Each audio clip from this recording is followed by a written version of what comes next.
Hello, everyone, and a very warm welcome to today's session. I'm excited to have you here as we dive into the fascinating world of research analysis. Today, we'll be exploring the basics through some mock questions for the NISM Research Analyst exam.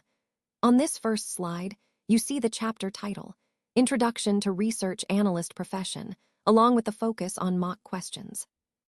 Over the course of this presentation, we'll cover key concepts, typical questions, and tips to help you prepare effectively.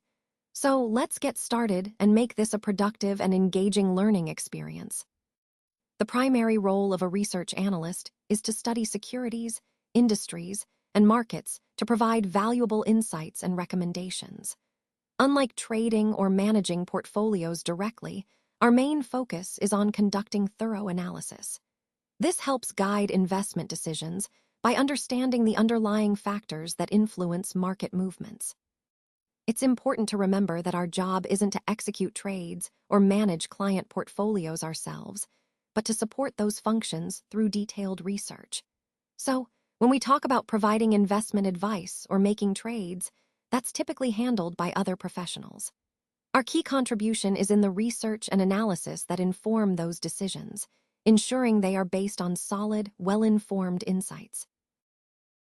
Now, let's look at some of the key functions of a research analyst. First, data collection and analysis is fundamental. They gather information, interpret trends, and make sense of complex data sets. Next, they focus on forecasting company performance, which involves predicting future financial outcomes based on their research. Then, we have the execution of client trades, but it's important to note that analysts don't actually place or execute trades.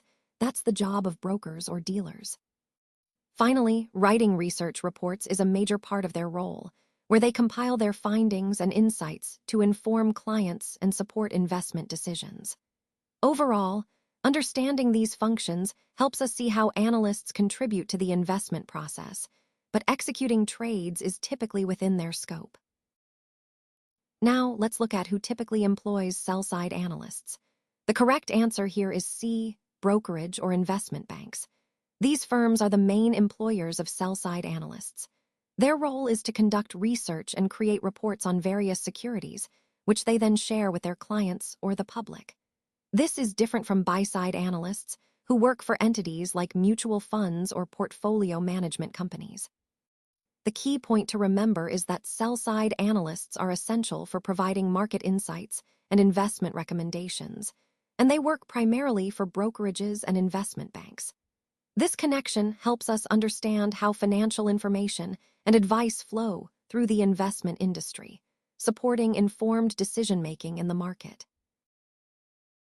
Now, let's focus on who buy-side analysts primarily work for. As you can see on this slide, the correct answer is B, institutional investors like mutual funds. These analysts play a crucial role in supporting investment decisions within large organizations such as mutual funds, pension funds, and other similar institutions.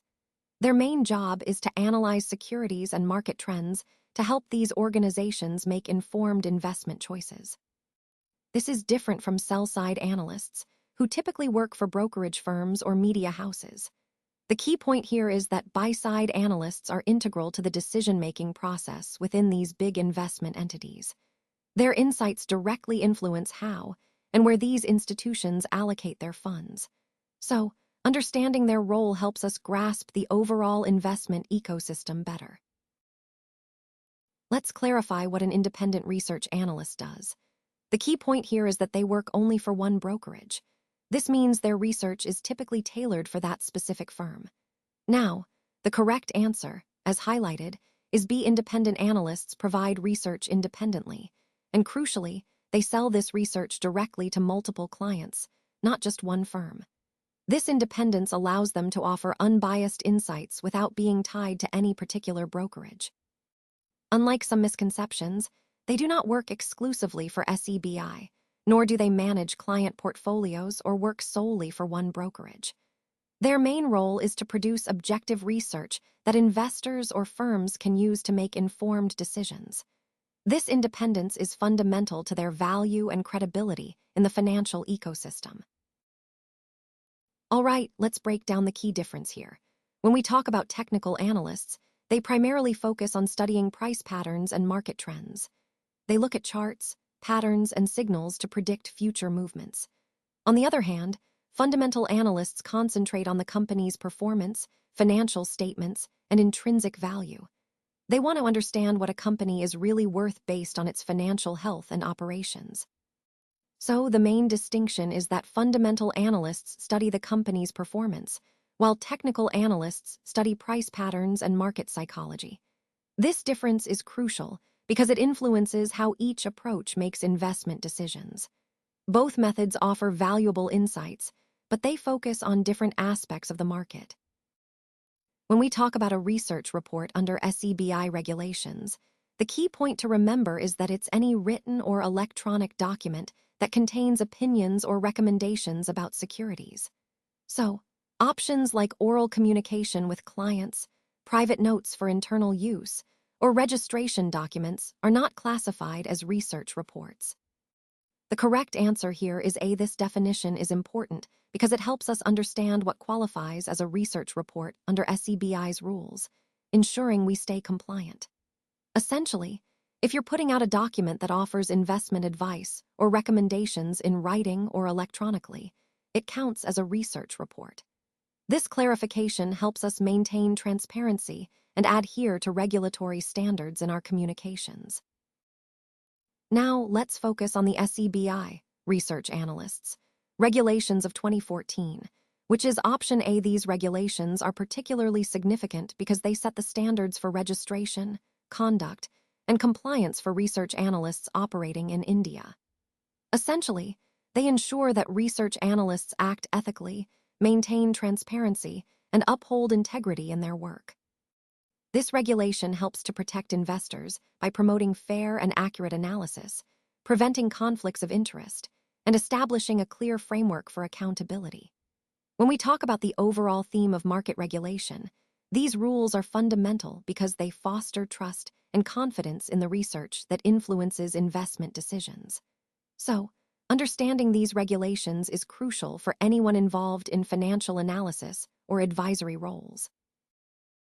When it comes to research analysts operating in India, there are certain regulatory requirements they must meet to ensure transparency and credibility. On this slide, we're looking at the key regulators involved in this process. Firstly, the options listed are RBI, SEBI, NSE, and AMFI. Now, while RBI, the Reserve Bank of India, primarily oversees banking and monetary policy, it's not the regulator for research analysts. Next, we have NSE, which is the National Stock Exchange. Although NSE is a major stock exchange, it doesn't directly regulate research analysts.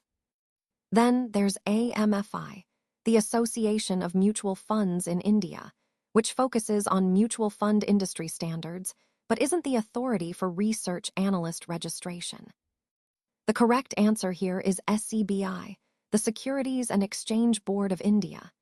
SEBI is the regulatory body responsible for overseeing securities markets, including the registration of research analysts. So, to sum up, if you're a research analyst in India and want to legally offer research or investment recommendations, you need to be registered with SEBI first. This registration ensures that analysts adhere to certain standards and helps maintain market integrity. This point ties into our overall theme of compliance and regulation in the financial industry, emphasizing the importance of understanding and following the proper legal channels to operate professionally and ethically.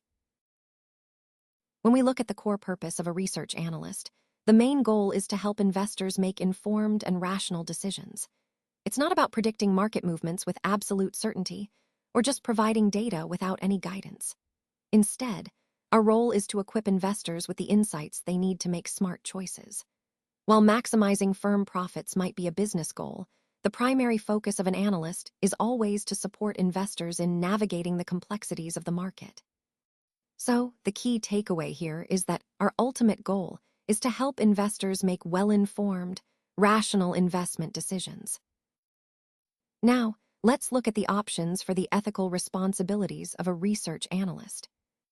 Option A suggests promoting a specific company, but that can lead to biased advice and conflicts of interest. Option C involves providing guaranteed returns, which is misleading because no investment can guarantee returns. Option D recommends based on popularity, but popularity doesn't always equate to sound investment advice.